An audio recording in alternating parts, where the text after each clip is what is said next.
පාසල් බස් රථයක් සඳුදා දිනකදී නියමිත වේලාවට පැමිණීමේ සම්භාවිතාව 0.7යි.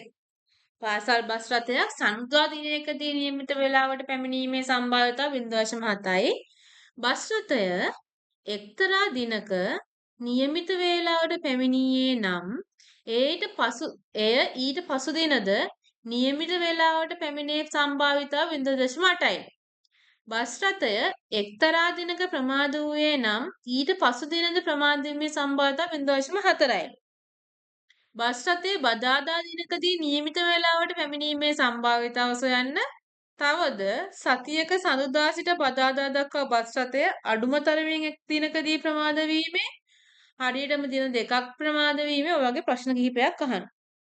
මෙහෙම ගමු. මේක ඇත්තටම දිගටම ලියන්න ඕන එකක්. අපි මෙහෙම ලියමු. හරිද? බස් රථයක් තියෙනවා. බස් රථය වේලාවට පැමිණීම සහ වේලාවට නොපැමිණීම ගැන තමයි අපි මෙතන ප්‍රතිඵල. ඒතර ප්‍රතිඵල ලැබෙන දවස් 7ක් තියෙනවා. දවස් ඉස්කෝලේ යන දවස් ටිකනේ 7නේ දවස් 5යිනේ. සඳහන් බදාදා බ්‍රහස්පතින්ද සිකුරාදා. ওই දවස් 5යි. එතකොට අපි අපේ සිද්ධිය ලැබෙන ප්‍රතිඵල දෙකයි. ඒ ප්‍රතිඵල දෙක ලැබෙනවා දවස් 5කදී. හරිද? දවස් 5ක් අපි මේ ටෙස්ට් කරලා බලනවා. ඒ කියලා ගමු සිද්ධිය බස් රථයේ නියමිත වේලාවට පැමිණීම. එක්තරා දිනක නියමිත වේලාවක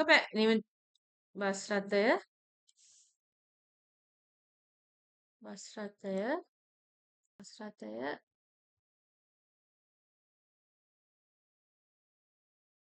එක්තරා දිනක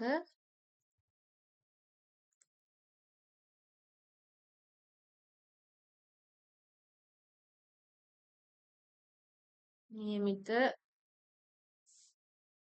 වේලාවට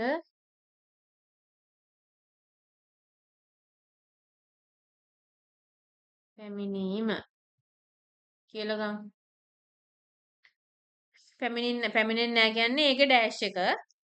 ඊපස්සේ කියනවා බස් රථය එක්තරා දිනක නියමිත වේලාවට පැමිණෙන්නේ නම් ඊට පසු දින නියමිත වේලාවට පැමිණීමේ සම්භාවිතාව 0.8යි. හරි. මම මෙහෙම ගන්නවා. ඔන්න සඳුදා.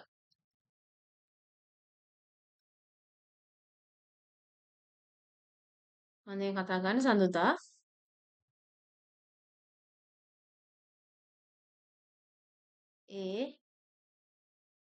A dash සඳුදා දින මේ මන්ඩේ.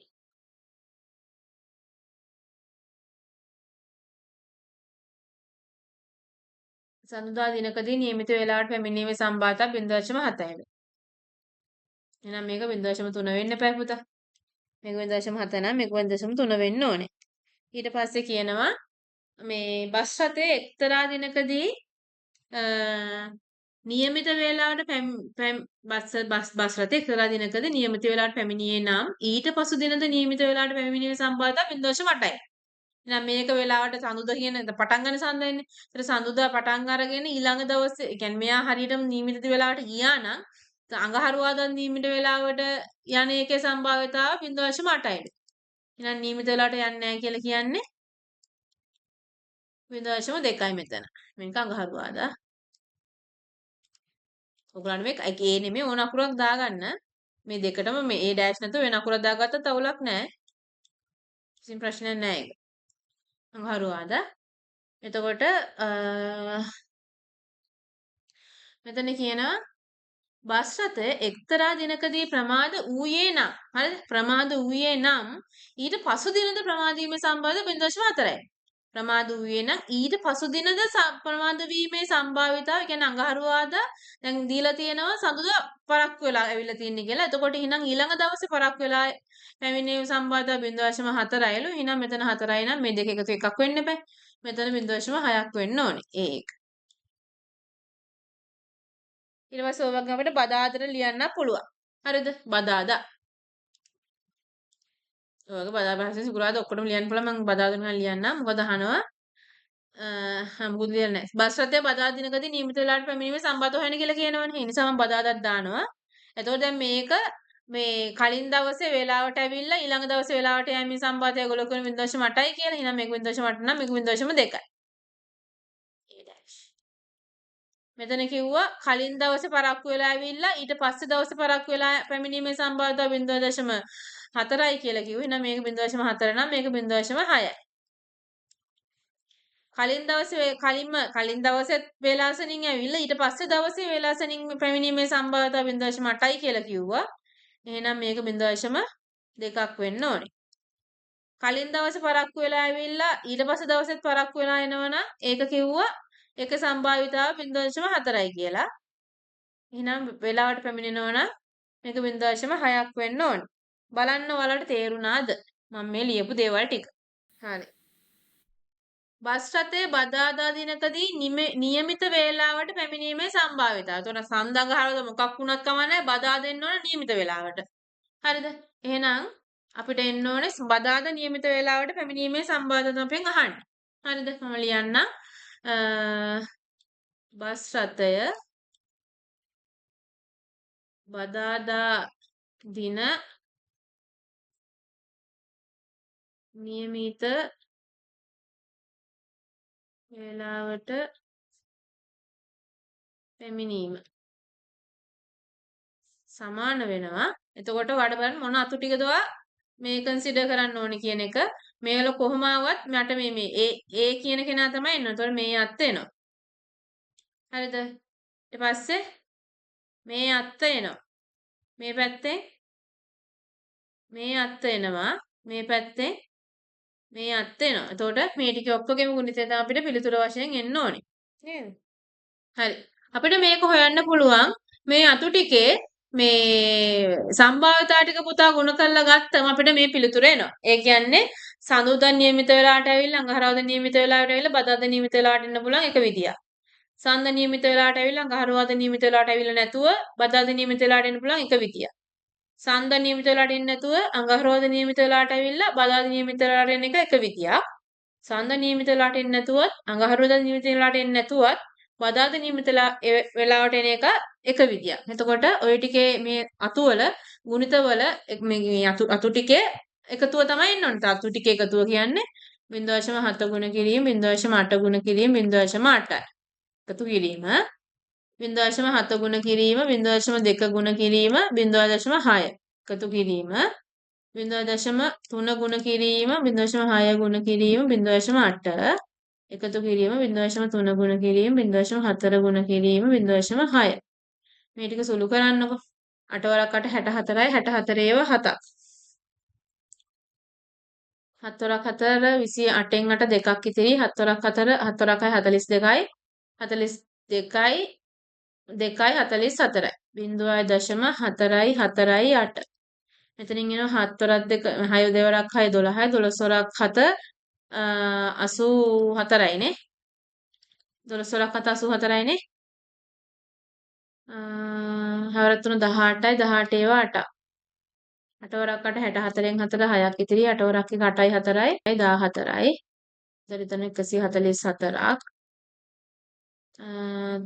4 3 12යි 12 වරක් 6 72යි මේ ටික එකතු කරන්න ඕනේ 4 4 4යි 8යි 1යි 4යි 4යි 72යි 4 4යි 8යි 10යි 18න් 8 එකක් ඉතිරි 4 1යි 5යි 3යි 12 මේ 5යි 8යි 13යි 13යි 7යි 20යි 4යි 24න් 4 දෙකක් ඉතිරි 6යි 6යි 7යි 748ක් එනවා. ඒ කියන්නේ උත්තරේ 0.7යි 4යි 8. අන්න ඒකේ පිළිතුර අපි සොයාගත්තා. දැන් යමු ඊළඟ ප්‍රශ්නෙට. ඊට පස්සේ කියනවා තවද සතියක සඳුදා සිට බදාදා දක්වා බස් රථය. තවද සතියක සඳුදා සිට බදාදා දක්වා බස් රථය අඩු තරමින් එක් දිනකදී හෝ ප්‍රමාද වීම. අඩුම තරමින් එක් දිනකදී හෝ ප්‍රමාද වීම ගැන කතා කරන්න නම් පුළුවන් පුතා මේක අඩුම තරමින් එක් දිනකදී ප්‍රමාද වීම අපිට කියන්න පුළුවන් අඩුම තරමින් එක් දිනකදී ප්‍රමාද වීම පුතා අපිට කතා කරන්න පුළුවන් මෙන්න මේක නැතුව මේ අත්ත නැතුව හැම එකමනේ. අඩුම තරමින් එක් දිනකදී ප්‍රමාද වීම කියන්නේ මෙන්න මේ අත්ත නැතුව අනිත් හැම එකම. හරිද? එහෙනම් පුතේ මේ ඔක්කොගම සම්භාවිතාව එකයි නම් ඒ එකෙන් මේ කොළ පාට අත්ත අයින් කරාම ඉතුරු ටිකේ සම්භාවිතාව වෙනවනේ. අපි නම් එහෙම කරමු. අපි කියනවා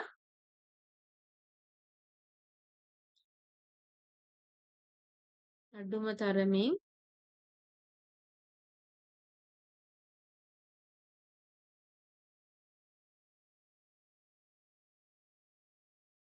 හෝ ප්‍රමාද වීම සමාන වෙනවා එකෙන් එක දිනක් සෑමදාම නියමිත වේලාවට පැමිණීමෙන්.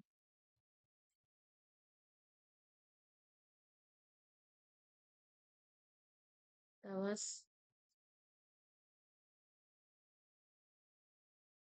3දීම නියමිත වේලාවට පැමිණීම. එහෙනම් එකෙන් අඩු කරන්න ඕන මේ අත්ත. එකෙන් අඩු කරන්න ඕන 0.7 ගුණ කිරීම 0.8 ගුණ කිරීම 0.8. එතකොට ආයි 0.448ක්. එකෙන් අඩු කරනවා 0.448 1. 0.448 2යි 9න් 4ක් 5යි 9න් 4ක් 5යි 0. 0.5යි 5යි 2යි 0.5යි 5යි 2යි. හරි. ඊට පස්සේ කියනවා හරියටම දින දෙකක් ප්‍රමාද වීමෙන්. හරියටම දින දෙකක් ප්‍රමාද වීම ගැන අපිට ඉතින් පොඩ්ඩක් දැන් මේ ඉත්ත ටික බලන්න වෙනවා. හරියටම දින දෙකක් ප්‍රමාද වීම කියන්නේ දින දෙකයි ප්‍රමාද වෙන්න පුළුවන් අනිත් ඒවා ප්‍රමාද කියන්නේ අනිත් දිනේ ප්‍රමාද වෙන්න බෑ. ඒකනේ අපිට කියන කන්ඩිෂන් එක. හරියටම දින දෙකක් ප්‍රමාද වීම බලමු මොන අතු ටිකෙන් දෙන්නේ කියලා. හරියටම දින දෙකක් ප්‍රමාද වීම. ඒ ප්‍රමාද වෙලා මේක එන්න බෑ කොළපාරක් එන්න බෑ. ඒක හරියටම දින 3ක් කියන්නේ හරියටම දින දෙකක් ප්‍රමාද වීමනේ ගහන්නේ. පළවෙනි දවසේ හරියට ගිහිල්ලා අනිත් දවස් දෙක ප්‍රමාද වෙන්න පුළුවන්. ඔක එකක්. පළවෙනි දවසේ ප්‍රමාද වෙලා ගිහිල්ලා අඟහරුවාදා වෙලාවට ගිහිල්ලා බදාදත් වෙලාවට යන්නේ නැති එක. ඒක එක අවස්ථාවක්. ඊට පස්සේ සඳුදායි අඟහරුවාදා වෙලාවට ගිහිල්ලා නැහැ. බදාදා වෙලාවට යනවා. එතකොට ওই රතු පාට අතු ටිකෙන් කියන්නේ මේකෙන් බලන්නකො අනිවාර්යෙන් දෙන්නෙක් වෙලාවට ගිහිල්ලා නැහැ. අනිවාර්යෙන් දෙන්නෙක් වෙලාවට ගිහිල්ලා නැහැ. අනිවාර්යෙන් දෙන්නෙක් වෙලාවට ගිහිල්ලා නැහැ. එතකොට හරියටම දින දෙකක් වෙලාවට ගිහිල්ලා නැහැ. එහෙනම් ඒකේ සම්භාවිතාව වෙන්නේ මේ රතු පාට අත්තේ. නම් අපේ B කියන ප්‍රශ්නෙන් අහන්නේ හරියටම දින දෙකක්. දින දෙකක් ප්‍රමාද වීම.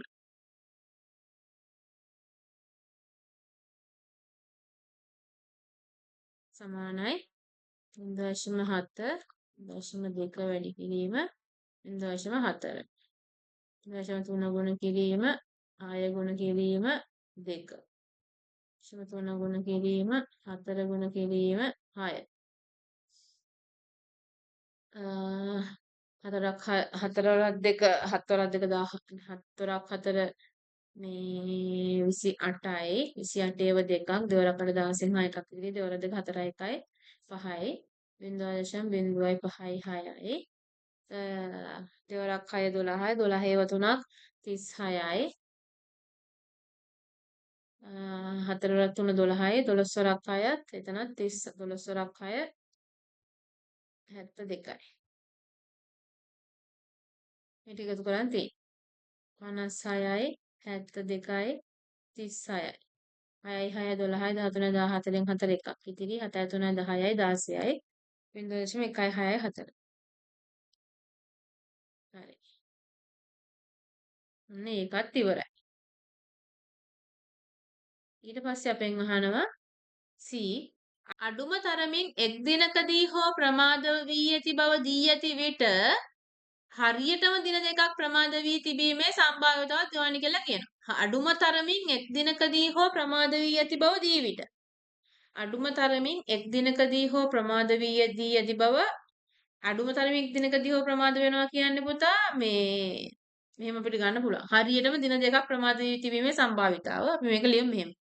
ඕක අසම්භාව්‍ය සම්භාවිතාවක් කියන්නේ මොකක්ද? මොන සිද්ධිය සිද්ධ වෙලා තියෙන්නේ? අඩුම තරමින් එක් දිනකදී ප්‍රමාද වී ඇති බව දීලා තියෙනකොට හරියටම දින දෙකක් ප්‍රමාද වීමේ සම්භාවිතාව. හරියටම දින දෙකක්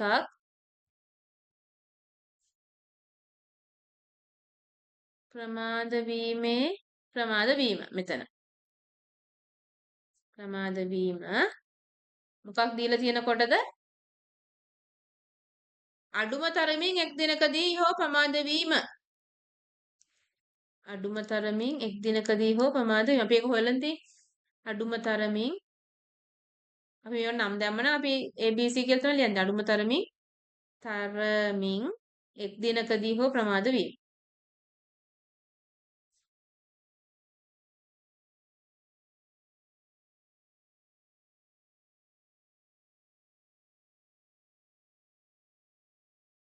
අපි දන්නවා අසම්භාව්‍ය සම්භාවිතාව ලියන්න පුළුවන් කොහොමද අපිට?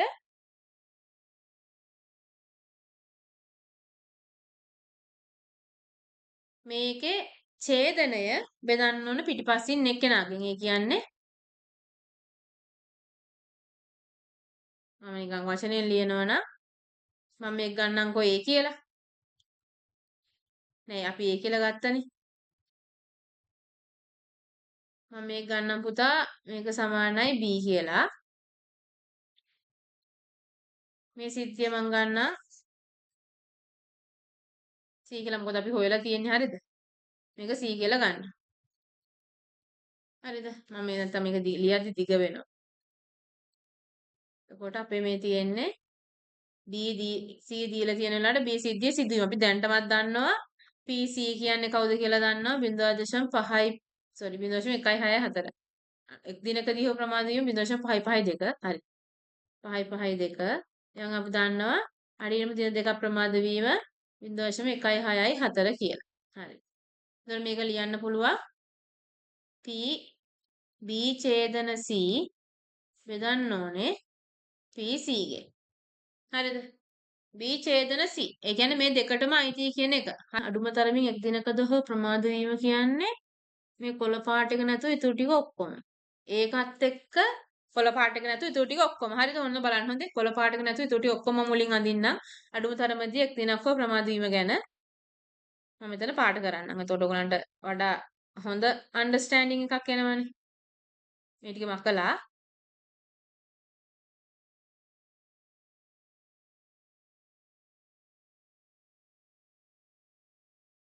ඔන්න අපි තේරුම් ගන්න යන්නේ මේ ඡේදනය කියන්නේ මොකක්ද කියන එක. අඩුම තරමින් එක් දිනකදී හෝ ප්‍රමාද වීම කියන්නේ කොළ පාට තීරු නැති අනිත් හැම එකම. මම ඒතකොට කොළ පාට තීරු නැති අනිත් හැම අත්තම් අඳින්නම්. මේක. මේක. මේක.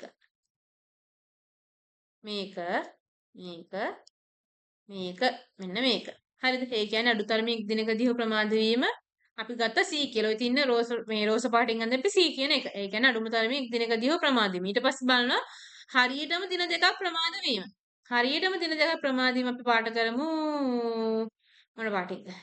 බ්ලූ එකේ? බ්ලූ තියෙන. මේක. ඔරෙන්ජ්. හරියටම දින දෙකක් ප්‍රමාද වීම. ඒ කියන්නේ ඒ හරියට වෙලාවට ගිහිල්ලා මෙන්න මේ අවස්ථාව. හරියටම දින දෙකක් ප්‍රමාද වීම මම පාට කරන්නේ. ඒ වෙලාවට යන්නේ නැතුව, ඒ කියන්නේ සඳ වෙලාවට යන්නේ නැතුව අඟහරුවාදා වෙලාවට ගිහිල්ලා බදාදා වෙලාවට යන්නේ නැතුව ඉන්නවා. සඳ වෙලාවට යන්නේ නැතුවත් අඟහරුවාදා වෙලාවට යන්නේ නැතුව මේ බදාදා වෙලාවට යන්නේ බලන්න. එතකොට බලන්න රෝස පාට ටිකයි තැඹිලි පාට ටිකයි ඡේදනය කියන්නේ මොන ටිකද? රෝස පාට ටිකයි තැඹිලි පාට ටිකයි ඡේදනය කියන්නේ පුතා ඔයාලට පේනවා මොන ටිකද අපිට එන්නේ? මේ තැඹිලි පාට ටිකට අදාළ ටිකනේ පුතා. මං කියන එක තේරෙනවද? ඡේදනය කියන්නේ දෙකම පාට වෙච්ච තැන. දෙකම පාට වෙච්ච තැන කියන්නේ අපේ පිළිතුර මොකක්ද? මෙන්න මේකට සමාන වෙනවනේ. පුතාට මං කියන එක තේරෙනවද? දෙකම පාට වෙච්ච තැන සමාන වෙනවා මෙන්න මේකට. මෙතන B සහ C ගේ ඡේදනය සමාන වෙනවා 0.164ට. මම ලිව්වොත් B ඡේදන C සමාන වෙනවා 0.164ට. එහෙනම් අපි පිළිතුර ලියමු 0.164 C කියන්නේ අපි 0.552. මේ දෙක සුළු කරාම අපිට පිළිතුරක් එන 164 552න් බෙදන්න දෙකෙන් බෙදලා සුළු කරලා අරගෙන යන්න පුළුවන්. එතකොට අපිට ආසන්න වශයෙන් පිළිතුරක් එනවා 0.297. එච්චරයි. හරි ලේසි ගානක්. මේ හරිම ලේසි ගානක්. මේ පුතාලට ප්‍රශ්න තියෙනවද?